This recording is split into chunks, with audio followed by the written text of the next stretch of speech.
All right, today we're going to make an editable attribute. So let's start by starting a drawing. Like any drawing, we're going to update the units. So for this, we will use architectural and OK.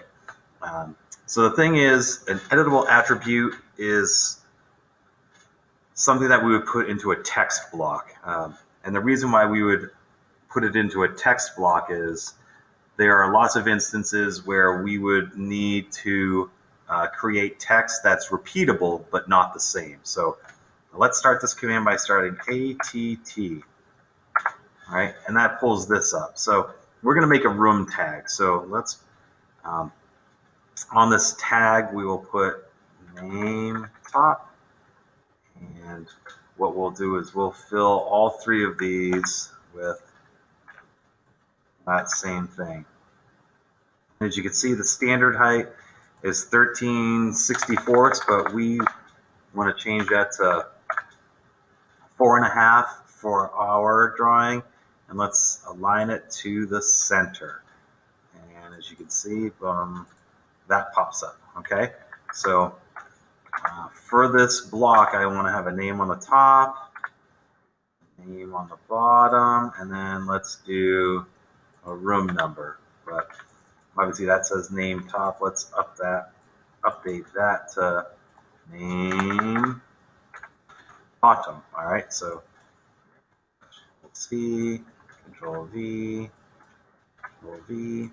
Okay, and then this will call room number. And then we'll update all of these. Okay. So this is the format of a typical room tag, but usually the room number is surrounded with a rectangle. So we will surround this with a rectangle. All right, so I have these three attributes here, all right? It's an attribute, okay? So what I want to do now is I want to kind of link them all together. So I'm going to use the block command. So let's type B for block, and we'll ask what I want to call it. So let's call it room tag. The insertion point, let's put it right there.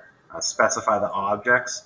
So when I choose the objects, I want to do it in a specific order. I want to do it top to bottom because you'll see in a second. So I choose name top, name bottom, room number, and then I'll kind of click this rectangle too.